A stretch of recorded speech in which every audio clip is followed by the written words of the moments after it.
Hi, this is Zubin Vevaina from A to Z Graphology and welcome to today's video. In this one, I am going to explain to you about the capital letter Y. Many years ago when I was doing research on micro graphology, this letter structure actually taught me the first understanding of the difference between a risk stroke and a safety stroke. The way a capital Y is written actually showed how a person manages a risk kind of a thought process or a safety kind of a thought process. Let's try to understand what this means. Just watch the sequence in which I make the letter capital Y.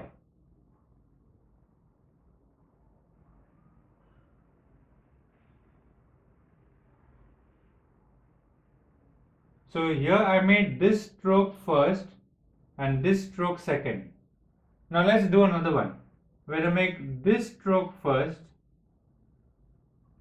and then I make this second.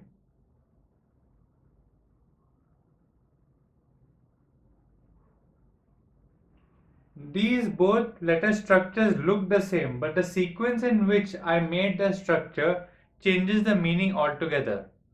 This is one of the few letter structures in the entire alphabet where segmentation is possible. What is the meaning of segmentation? It means that within the letter structure, I lifted the pen to write another formation, and that made it a segmented kind of a letter structure. So let's go for the first one. This stroke is the first stroke, and the second one has to have the judgment of where to start and what angle it has to go to touch the exact tip over here. This exact tip over here is going to be an edge of a line. Now imagine if I have a target here and I have to throw something just at the edge of it. It's not going to be easy. It takes a lot of accuracy and very fine tuning of the hand movement. That's why this formation is called a risk formation. There's a risk that I may cut across the line or have a complete gap. When I have a cut across, that means it's a crossover. If it's a gap, that means there's a space between the two formations, and that shows that the risk did not work out well. And by chance, if I manage to just touch the line, it means that whatever my thought was in terms of a risk factor, it worked well. Now remember, this is a letter in the capital form, means I'm starting something, I'm initiating something. And if this is my mindset while I start, that means I'm starting as a risk. I'm thinking as a risk factor. Alright, what about this one? Now, because I've drawn this line first, I can draw this anywhere and I know where to end.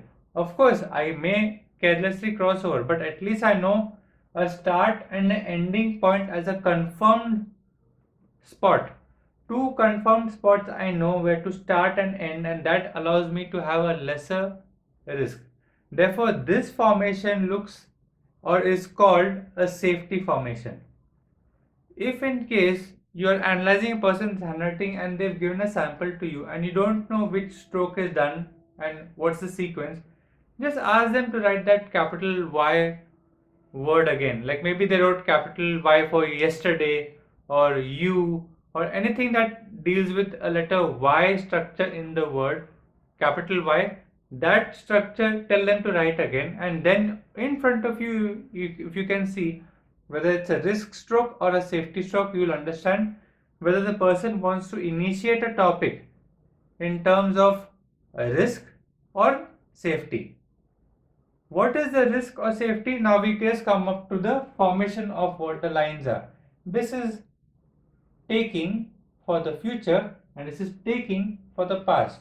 So in this letter structure, what we are understanding is how the person takes for the future and then confirms it, or let's say just manages to touches with the taking of the past aspect. What does this taking of the future, taking of the past really mean? It means that I had a thought, this is the violet chakra, and I was thinking about it in terms of a future emotion. I will take a future emotion, and that is being cut across by this line. That means now I'm thinking about the past and the instinctive feeling. So when we have a situation where we are starting with thinking of the future emotions and thinking of the past instinctive feelings, that is where the person is having that formation of letter Y. Let's give an example. For example, I want to start a business.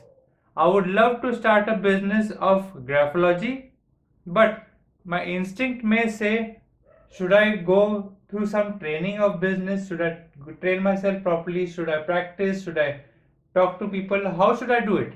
So these two lines are kind of debating that, and if the debate works, that means it touched the edge perfectly.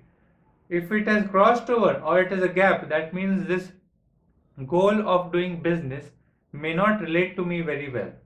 Whereas in this case, what's happening is again it's the same mindset, but here I am sure that my business of graphology is going to work, or there's going to be a kind of a confirmed way of doing my business in a safe manner.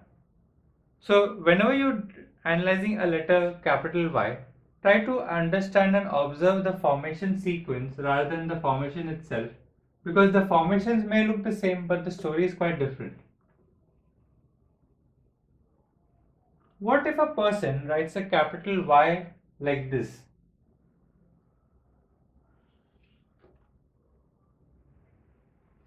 I guess this is very commonly found in normal printed text. Here what's happening is that the person is doing a V formation and then a line. That means if we go back to capital letter V or small letter v, we know that letter V is about suddenly learning something, suddenly starting something new. And of course, there is no point of safety or risk stroke here. It's just a V formation. Then you have a confirmed place where you put a line from down. So actually this could be a much safer version of Y compared to this one.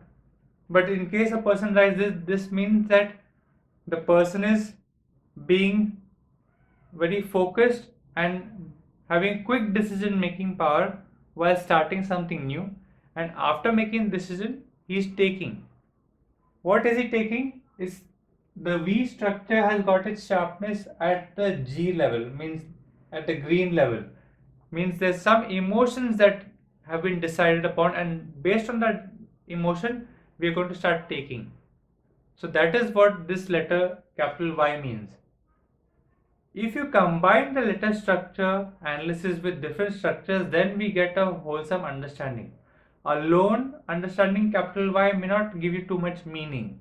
Like let's take for example, you take an ingredient of food, let's say salt. You take the salt alone and you put it on your tongue, it's not going to taste like anything you've ever eaten as a meal. But the same salt you put it in a combination of different spices and that in a meal, then the taste changes. So remember, individual analysis of letter structures will actually leave you confused about how to analyze it. But as you combine the letter structure formations and their analysis together, then we are able to get a kind of a story. In the future videos to come, we will learn about combination of letters, and that's going to be an amazing way to analyze handwritings, and also how to learn graphology and make it easier to remember the different letter structures. We don't want to use these videos continuously in terms of a reference. We want to use it as an initiating path of knowledge, and after that, once you get the concept, I don't want you to rely on these videos every time you need to analyze a handwriting.